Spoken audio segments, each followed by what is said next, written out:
La plateforme Alice a proposé aux autres partenaires, comme France Terre d'Asile, la mission locale, le CIDFF, AMI, de participer ensemble à cette journée et de proposer juste des choses simples. Ils étaient tous partants, on avait tous l'envie de faire découvrir aussi le public que nous accompagnons, faire tomber les préjugés, apprendre à mieux se connaître pour pouvoir mieux vivre ensemble et pour changer le regard sur la migration. Il s'appelle Samir Tatin, donc il est photographe de presse. Donc il a choisi d'exposer ces photos-là parce qu'il a été aussi confronté à vivre ces drames-là sur sa région, Ghouta. Donc du coup, il est là en France depuis 1 an. Il a le statut de réfugié. Donc il a souhaité faire cette exposition justement pour transmettre le message aux autorités, à la population, comme quoi le fait de venir en tant que réfugié n'était pas un choix, c'était plutôt en fait une issue de secours. Donc c'était tout simplement une question de survie. C'est important dans cette période dans laquelle on vit aujourd'hui, avoir des moments où les acteurs se réunissent autour d'une cause. Ce qui est important, c'est de montrer que c'est une population diverse et variée, qui n'a qu'un seul souhait, c'est de travailler en France et de s'intégrer. Pour cette journée, on a prévu différents petits ateliers dans l'objectif du coup de partager et surtout de pouvoir échanger sur l'axe de l'interculturalité. On a fait une bibliothèque humaine qui permet du coup aux bénéficiaires de partager un peu leur expérience et ce qui les a surpris en arrivant en France. Les paysages et les maisons. Normalement, les météos, c'est pas comme Montbaillé.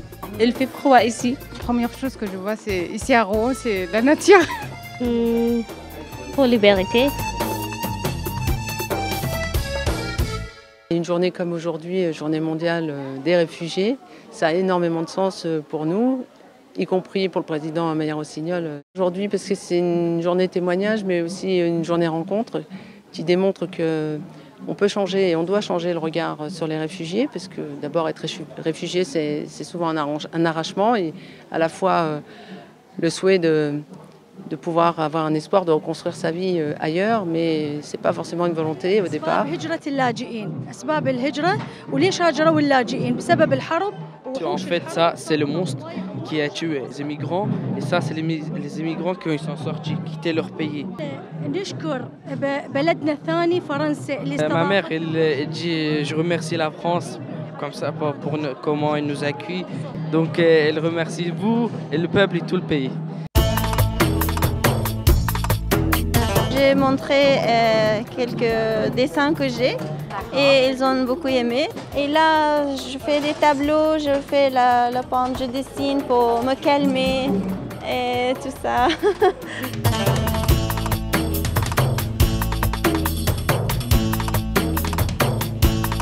Je suis particulièrement heureuse d'être ici et je tenais à remercier tous nos partenaires qui se sont investis pour organiser cette belle journée.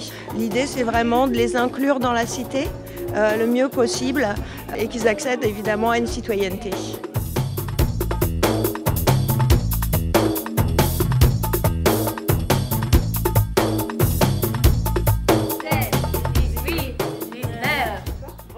Nous sommes 7 bénévoles au Centre Malraux et nous donnons des cours de français, d'alphabétisation pour toute personne qui souhaite pouvoir se débrouiller en arrivant. Levez-vous, s'il vous plaît. Enfin, j'avais regardé sur la plaquette le point qui m'intéressait, la formation interculturelle à laquelle nous avons participé. Nous avons participé, avec oui. Marine, qui est très inspirante, qui nous apprend d'autres façons d'apprendre le français.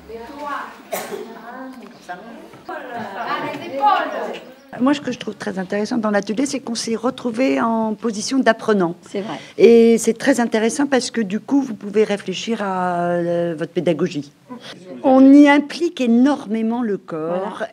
Énormément le sens de l'espace, avec des mots. Et ce n'est pas que l'abstraction du mot. Les mots sont vivants. On a mis en place différents types d'activités bien ludiques, actives, interactives, pour pouvoir rendre visible la diversité et la valoriser. Et des activités pour nous approprier de la ville, du nouveau contexte culturel, et pour apprendre d'où on vient, pour nous connaître, pour développer un peu de ce qu'on appelle des ressources externes, c'est-à-dire des connaissances, d'autres personnes sur qui on pourrait compter, et surtout de passer un bon moment. Qu'est-ce que ça peut apporter le sport? Ça apporte des moments conviviaux, ça apporte des moments de regroupements sociaux, c'est ludique.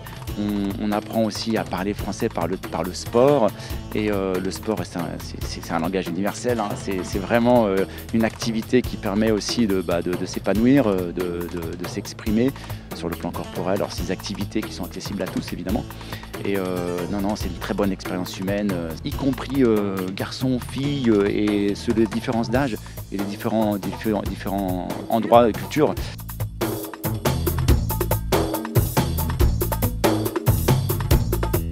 Cette journée a été un véritable succès, je pense qu'on peut le dire. On a vu des sourires sur plein de visages, et ça a été voilà, des moments magiques, des moments de rencontres toutes simples, tout simplement des rencontres humaines.